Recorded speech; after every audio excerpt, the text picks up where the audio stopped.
So David Wood in a recent live stream was presented with evidence that Muhammad, peace be upon him, or rather the author of the Quran, was a Christian, and the first generation of Muslims, also known as the companions or the Sahaba of the Prophet, peace be upon him, were actually Christians. And this is what he had to say.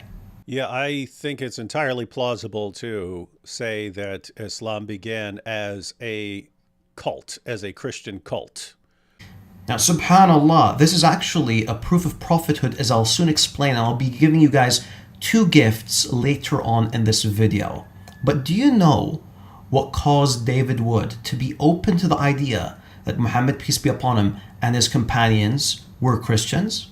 You asked me excellent question. So I'm going to be providing you guys with a bit of context as to how this occurred in the conversation. And this is actually quite important for you to get an idea of what exactly is going on here and how this can be used as proof for Islam. And it seems quite clear that the Quran in many places uses the same style of phrase. Like one of them, for example, is the camel going through the eye of the needle. That's in our Gospels, and it's also in the Quran. And it's a very particular and peculiar phrase, and that's why we can be quite confident, according to Gabriel Reynolds and others, that the Quran is actually addressing Matthew, Mark, Luke, and John, because it seems to borrow turns of phrase from them.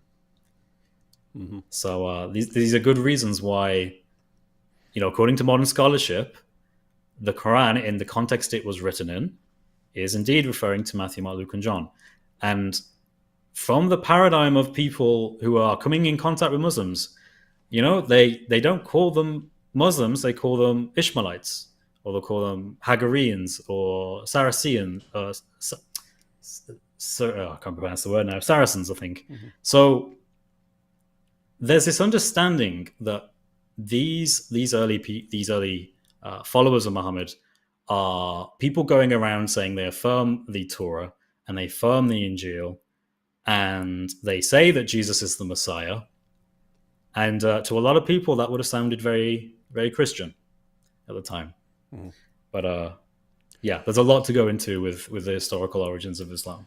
Yeah, I think it's entirely plausible to say that Islam began as a cult, as a Christian cult. So as Chris pointed out, there are some phrases that can be found within the Quran that show that the author of the Quran is very familiar with the Bible. And no, it's not only that the Quran is familiar with biblical stories, but it's quite familiar with biblical phraseology. And not only that, but the author of the Quran actually knows Hebrew. Check it out.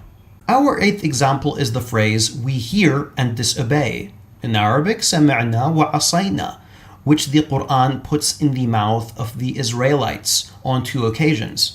Here, the Quran seems to follow quite closely the wording of a phrase in the Hebrew Bible, which, however, has quite the opposite sense. He continues, tellingly, however, is the negative version, Arabic سَمِعْنَا وَعَصَيْنَا, that matches the positive version in Hebrew, وَشَمَعْنُ وَعَصِينُ. Here we have one of the relatively rare cases where Hebrew phraseology seems to have influenced the Arabic text of the Quran. So basically what's happening here is the Quran is taking a Hebrew phrase and Arabizing the term. Not translating it, but Arabizing it in order to give it the opposite meaning. So instead of the Jews saying, we hear and obey, it's pretty much the Jews saying, we hear and disobey. And this is brilliant because not only does it show that the Quran is familiar with biblical phraseology and that the Quran is familiar with Hebrew, but it's using it in an eloquent way. It's putting some sort of a Hebrew pun within the Quran itself. The Quran is one of the worst things we've ever read. It's absolute horrifyingly bad, painful to read. Now, when you match this with the examples of the Quran conflicting with the Bible, you naturally come to the conclusion that it's not simply conflicting with it unintentionally. No, it's completely intentional. And here's another example for you guys, since I love you guys so much. In Genesis 20, Abraham is afraid that a king is going to kill him and steal his wife. So he basically tells the king that his wife is actually his sister. Later in the chapter, God tells the king to return Sarah to Abraham because she's his wife. The king, out of fear, returns Sarah to Abraham, but asks him, "Why did you do that? Why did you tell me that she's your sister?" Abraham says, "I said to myself, there is surely no fear of God in this place, and they will kill me because of my wife. Besides, she really is my sister, the daughter of my father, though not of my mother, and she became my wife." Okay? So there you go, Christians. Abraham, according to the Bible, of course, is a friend of God, Isaiah 41, but here he's someone who's committing incest by being married to his sister. So Christians, how exactly do you get out of this one? You get out of this one by accepting that Muhammad, peace be upon him, was a messenger of God, because he corrects this in the hadith where he points out that Abraham, peace be upon him, actually lied. But hey, if you Christians want to believe that Abraham was committing incest, then, go ahead. Now, the weird thing is that Muhammad, peace be upon him, in this hadith is correcting this blasphemy against a friend of God, a righteous man, a prophet from God, and for some reason you're going to have some goofballs claiming that this was done accidentally. Why? They're saying it right here. It's in Hebrew. He doesn't understand it. His companions don't understand it. Fareed, if I'm wrong, and no, you've actually have a view that makes sense of this and you're not misrepresenting this, but if you're sitting here saying that, hey, if Muhammad contradicts something in the Bible, that's because he knows what's in there. He knows what's in there. He's familiar with it. He's familiar with what the Hebrew says. He's studied it carefully, and now he's saying, now I'm correcting what they're saying, so I'm not affirming it. That's insane. We don't believe that. And how would you believe it, given what he says in passages like this? Well, we don't know what the Hebrew says. We have no idea.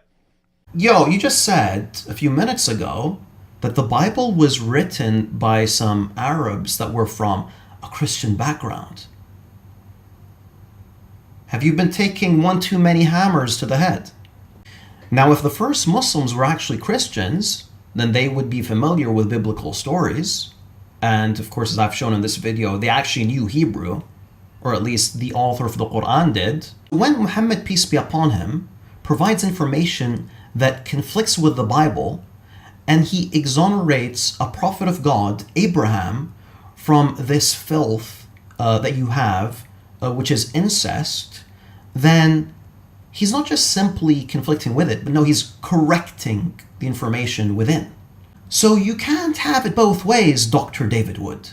You can't claim that Muhammad, peace be upon him, is from some sort of Christian background while being familiar with Christian turns of phrase, and then accidentally correcting the Bible. But of course, as a Muslim, I do have a solution to this problem.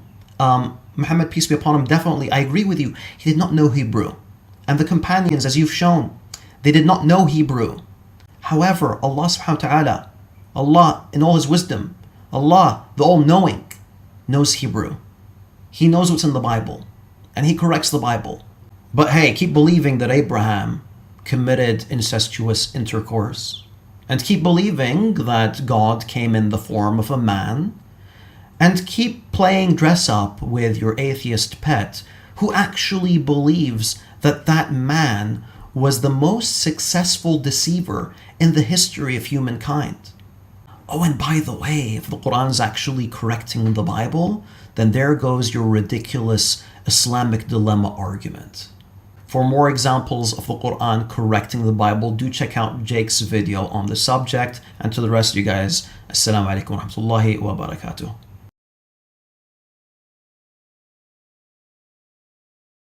We accept you, one of us, gooba gobble, one of us, we accept you, we accept